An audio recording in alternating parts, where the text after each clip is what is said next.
Welcome to Straight Talk Sacred Pathway. I'm Stuart Wellborn, a British author and former therapist, and each week I sit down with Wa-Na-Nee-Che, a spiritual elder from Turtle Island, to explore the deeper truths behind healing, ceremony, and connection to Source. Good evening, Wa-Na-Nee-Che. We've been yakking a little bit before we hit record, so we're going to get started and we're going to dive in with talking about the importance of humour, which I think we need a lot of right now in the world. Yeah. Uh, Humor, even though in the native tradition, humor was very important. And things that we would laugh at, other people would try to figure out what the hell are they laughing at. And like say, for instance, they would say, a white man fell into the mud. And they just got laughing. And they say, but that's not funny. He said, you got to picture it. So a lot of the humor, when they would use it, they would develop a picture. And it made it more funny because it made more sense. Well, if you fell in the mud as a white man, he came out black. It's like the old man was sitting there and he was in his almost in his 70s. And the doctor came out and said, it's a boy. And he said, yeah, see, I may be old, but there's a lot of fire in the furnace and my motor's completely oiled and well. He said, well, check your oil. He said, your baby's black. But a lot of people sit there. Humor is basically used as a cure. When we were being persecuted, what kept us together as a indigenous people was humor, and we used humor a lot to take away the distress that we were suffering. And I always tell people, when you get angry, think of something real funny, and the anger goes. You no longer are angry because you're happy. And I don't know how many people have ever watched Patch Adams, Yes. but what I was talking about long before Patch Adams was the way humor can cure. And I was so surprised when they came out with Patch Adams, and that's exactly the native philosophy towards humor. And you get somebody who's ready to pass on, and you go to visit them, and you make them laugh and laugh, and all of a sudden they're well. Because sometimes when we look, we have psychological illnesses, but once we start laughing, we forget about the psychological illness and it goes away because now we're happy. We're no longer thinking about what the TV said. You're going to get the flu. You're going to get the flu. You're going to get the flu. Well, then all of a sudden you get the flu. And so humor is something that has to be utilized in many, many ways. And I don't know if you ever watched the first is it Star Trek? Star Trek, yeah. And when they made the first movie, it Oh, the was first one. it was okay, but it was kind of a flop. Yeah. Why was it a flop? What happened in the second one they did? They had a lot of humor, and all of a sudden the show was a big hit again because people want to laugh, and you could be sitting there and like even in Jaws when they're trying to convince the mayor, that the shark is inside the recreational area. And he laughed, and Dreyfus looks at him and said, when are you going to believe that there's a shark in there when it comes up and bites you in the ass? So again, humor was there. And after seeing horrible scenes, all what laughter took it away. Like we're going to need a bigger boat line. Yeah, going to make a bigger boat. No, I agree with you entirely. As you know, my background is more psychological anyway. So there is medical evidence that laughter's good for your nervous system, and psychologically, it's impossible to be in a depressed state and be laughing. You can't, well, proper laughing. So I agree with you. Um, we've not had any of your dad jokes for a while. uh, Would you like to share a few of your favorite jokes, and then we'll you carry know, on? it was kind of funny because when you start talking about the military, when I was in boot camp, and the sergeant caught me doing something and told me, give me 10. So I put 10, and I said, why don't you get down here and do them with me? And I said, are you fit enough to do 10? And he said, give me 20. But I used to use a lot of humor, even in the military. When I was kind of getting stressed, I'd come on with something real funny, you know, just like when our lieutenant, a newly pinned lieutenant, she came walking by and we went by and she said, I'm a lieutenant, salute me. So we kind of looked at each other, looked at her. So we saluted her and then we went back to the barracks and got everybody in the barracks to come and walk by her and salute her, come around and come on again and salute her again. She kind of said, forget it. But things that I used to do even in the military, to take a look at humor and everything to basically take away the stress of what was happening. There's a lot of stress, when you're in a boot camp, especially because you're being screamed at, hollered at, and they come and start hollering at me. And I said, you think you can holler anymore? I think I can hear you. And then I really did. But the thing is with that, it's how you react to it, isn't it? Because I remember when I was in my basic training and the drill master, shall we call him? I don't know what best term for it, but the guy doing parade training and stuff like that, he would shout at people, get right in the face, a bit like Full Metal Jacket. And some people would like crumple, wouldn't they? And they'd be like, oh, nearly crying. When he was shouting at me, I had to like try and hold it in and not start laughing. Yeah. And it's the same experience that you're having, but like I found it funny, and the guy next to me is like, in bits. So it's an internal thing whether It's just these stresses get you, something. and humor's great in the military. I mean, when they're in your faces, I had to always learn to keep my mouth shut. And because maybe he's right in my face sitting and I'll say, do you ever brush your teeth? Your I breath wasn't that stinks. cocky. Yeah. But I was in class one time and I was going for my master's degree in criminal justice administration. And in the class, we sat there and we had every walks of law enforcement in there, probation officers, lawyers, judges, police officers, you name it, we had them there. And our instructor, Professor Peon, was going through things, and I finally said, I raised my hand, can I say something? He says, what? I said, we're going through all these theories and training and book learning, and they don't work. It is proven that it isn't working. I said, why couldn't you sit there? I said, couldn't we just all get together since you have everybody from law enforcement in here? I said, why don't we do some brainstorming and just come up with kind of ideas on what is working, what is not working? He said, Mr. Renault, this is my class. I wrote this book and I will teach this class the way I will teach it. And before I could keep my mouth shut, I said, well, pull your pants up, Professor. Your ignorance is showing. I got kicked out of class. But then when I did my dissertation, he gave me a C plus. And I had it, and I was talking to one of the ladies that was going for her doctoral degree. And she looked at my paper and said, my God, he said, this is fantastic. She said, can I use it? I said, yeah, go ahead. So she used it. She got an A plus. But that's thing though, but it's funny how you get even in life.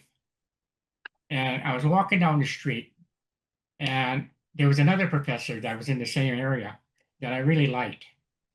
And we were talking and I was telling him, he said, what happened? He said, something's really strange. He said, what's that? He said, Professor Peon's been sitting there till 2 o'clock in the morning going through a lot of paperwork. He said, I wonder why he's doing that. And I started laughing. He said, what are you laughing at? I said, I met him on the street. And he asked me, he said, so did you ever make it in life? I said, yeah. He said, what are you doing now? I said, I work for the government at a high level position. He said, "What do you do?" I said, "I'm at the IRS." And I said, "By the way, we're going to be doing an audit on you." So I fell out to the other professor. And he said, "Are you okay?" No, I said, "I'm at the Justice Department." I said, he said, "It deserves him right because he's an asshole." He goes, I got him back. So, Right, and sticking with humor. I don't know if it is a real thing because it's a social media thing, isn't it? But a lot of old comedies that are satire, um, we see a lot of people slamming them. Even things like Friends, yeah, um, that the humor's wrong and things like that. What's your thoughts on how potentially, if it's true, that younger generations just don't seem to get satire, or they find that something that was funny, say 30 years ago, they get offended by it? What's your thoughts around that? well, you look back sometimes, and when we were young, like the Three Stooges, there was another program where they tried to use big words. Like they would say, "Oh, come on, let's all get together and we'll homogenize," or we have to. I always think we have to fertilize our instruments or could we do surgery. So they kind of bastardize the English language. And I remember this one in class, when we were sitting there talking, and we were talking about the humor. But it's so funny because now it's not as funny. We've kind of changed our attitude because there's a whole new kind of system out there of humor. Now, the humor today is to criticize people and utilize people as pigeons. Like one of the funniest. I mean, I laughed my guts out when Abbott and Costello. Oh yeah. Who's on first? That's what I want to know. Who's on first? Who's on first? Well, what's it? No, what's on second? I thought that was one of the most ingenious skits that I've ever seen, and I remember laughing. Even now, because sometimes they play it, and I still laugh at it because it was so, how would you say, genius the way those two put it together. Well, it's the performance as well, but the wording of it is Yeah. great. I mean, I'm not your generation. I'm a generation younger. I'm closer to Matthews, and I know exactly the one you mean. And if I was to put it on, I'd be laughing still. See, my dad always taught me too to when I want to make a point, use a little humor, and your point gets more across. It's like when I was in philosophy class, and we had a Catholic priest, and one of the questions that the individual asked, he said, "What happens if you commit suicide?" And the Catholic priest said, "You go to hell. It's a mortal sin." So right away, I'm sitting there, and I said, "Huh?" I said, sorry, up goes my hand. I said, "What if I would get in a car accident and I died?" And the priest said, "Well, it was your time." So would that be a mortal sin? He said, "No." He said, "I'm walking across a bridge. There's a railroad tracks down below, and this express train comes rolling down the tracks. And I jumped off the bridge and smack, it hit me and killed me. That's a mortal sin." I said, "Well, what was my time?" But I used to use a lot of that philosophy. I used to kick out his last part a bit because I wanted to, I wanted answers, and I use humor, to basically set things, Well, and my dad, I think, and you remember things, when he use humor. I mean, when I know I told people before when I was with my dad, and we were sitting on the hill, and I said, and I asked him a question. I said, "Dad, what happens when someone does something to you?" He said, "Forgive them." Okay. Sat there for 3 minutes, had a little smile on my face. I said, "Dad," he knew something was coming. I said, "What happens if they do it the second time?" He said, "Son, forgive yourself for falling into the same trap you fell in a few times." Okay, sounds good, Dad. That's tiring. Dad, he kind of smiled. I said, "What happens if it's a third time?" He said, "Well, son, if it happens a third time, you're an idiot." But it's funny because I was only 5 years old, but that just resonated. and I never forgot that particular lesson. So I always give people two chances, and the third chance is a noob. Yeah, two's good. But it seems like humor today, sometimes, like say for instance, one of the geniuses in comedy had to be George Carlin. Yeah, yeah, yeah. I mean, he could sit there and he knew, he never used cue cards, Right. and he could go on for 5, 10 minutes with something. He said, "There's a new medicine out. This medicine can cure this, but the after effects are this, and then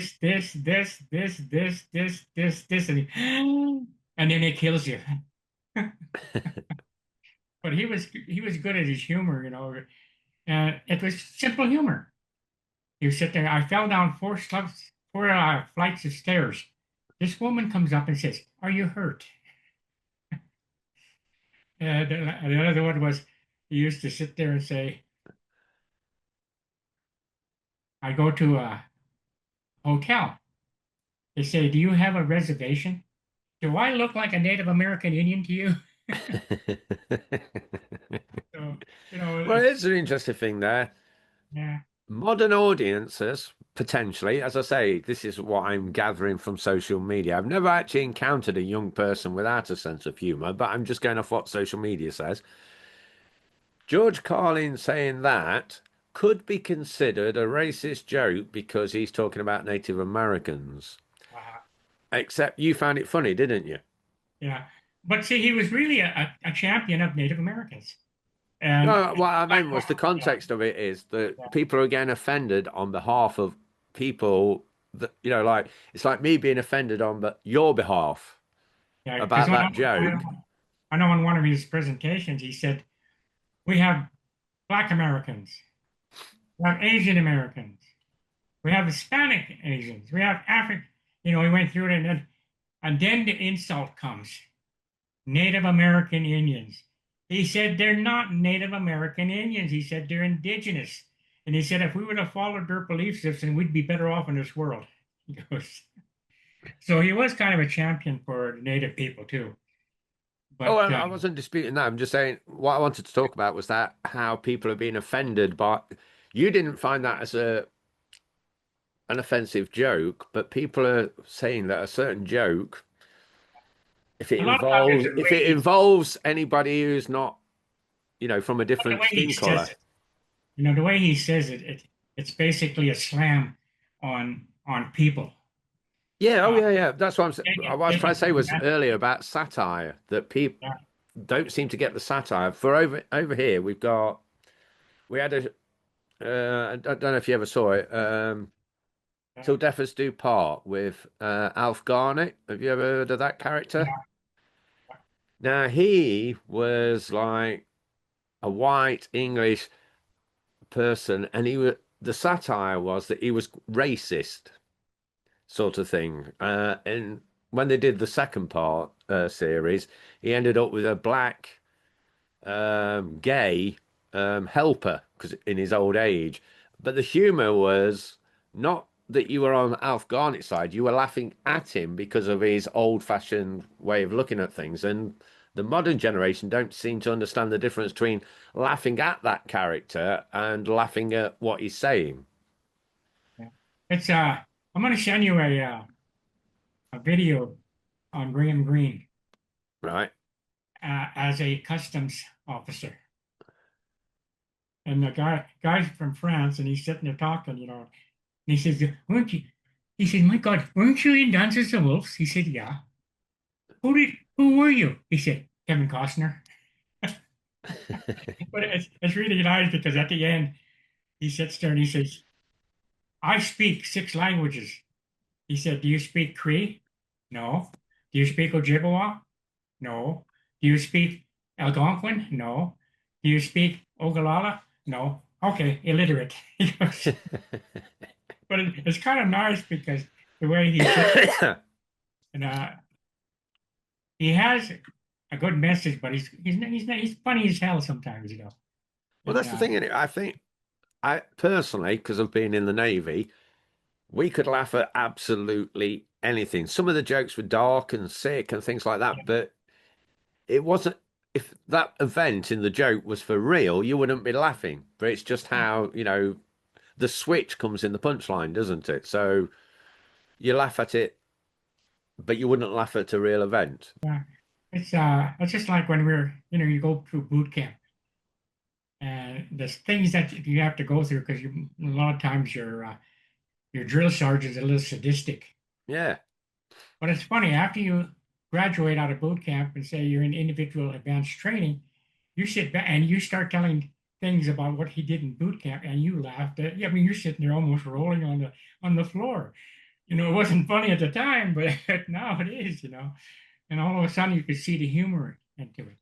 Oh yeah, when I was in my training for seamanship training, so we had to learn all the ropes and things like that. And because I was in Sea Cadets, I knew a lot of that stuff anyway. And you're knackered in training, aren't you? Anyway, and I started dozing off in the class, and like I got this big chunk of metal thrown at me. It was a guardrail slip, like bounced off my head and fucking hurt, and you won't get away with it now. But like I tell that story and it makes me laugh because I was just like, well You know, born, poof. I was doing a workshop over in Middle Piccadilly, and I came when I flew to England. There was a 6 hour delay before we got on the plane to come to England. So by the time I got to Middle Piccadilly, I had been up for 24 hours. And so we started doing the workshop, and we got to a point where we were going to do my CD. And the lady there said, I need some practice. Could I go ahead and sit there and kind of guide him through the CD? I said, sure. So I went in the back room, laid down, and I went to sleep. And I got up and I walked back in, and they said, you were snoring. What? You were snoring. I don't snore, nobody. You were snoring. I said, listen, I was not snoring. I was having a vision, and I had a very good conversation with the grizzly bear. But Oh, I'll come up with something. So I took over the workshop and everything. I was okay after that. I could have had a couple hours sleep. we are about to run out of time. We've got 3 minutes left. So, would you agree with me then? Or what's your philosophy on it? But I think that people are taking life far too seriously and that they should try to look for humor in Yeah. as much of life as possible and stop taking it so seriously. For every serious moment, there's something that you can pull out of that serious moment that'll make you laugh. And people got to start realizing when it got to get serious, take a look at the words themselves and what the person is saying, and yet you can find something in there that's kind of laughable, the way they say it. I totally agree. I've got childish humor as well. Yeah. I'm a bit like Homer Simpson, like with Titmouse. I'll just laugh as I did now. Childish things like that. And no matter how many times it's posted on Facebook that gases have been like detected coming from Uranus, Uh, it's- you know, I still you should giggle like a have, child every time it's posted. you should have Linda come on and do her little story where she uses a bunch of songs to write a story as you go along. And like at the ending, she said, I've been walking these streets too long on a street called Broadway. And then she would use like all different types of songs to put together a kind of a humorous story, but they were all in song form. Oh, So it was Linda, kind of if you're genius the watching way she this, put it all together. She was woke up and she had this thing on her mind that she was dreaming about. So she put it together. okay, I'm talking to you now, Linda, because you'll probably be watching this. You better like saddle up because you're going to be coming back on the show in a couple of episodes' time. Then we are about to get cut out any minute. Anything you want to say? Literally, you've got 20 seconds now, Wa-Na-Nee-Che. Yeah, if you're listening to these broadcasts, get the word out because we can't save the world and people can't save themselves unless they have the answer for things and how to find who they are. Thanks for listening to Straight Talk Sacred Pathway.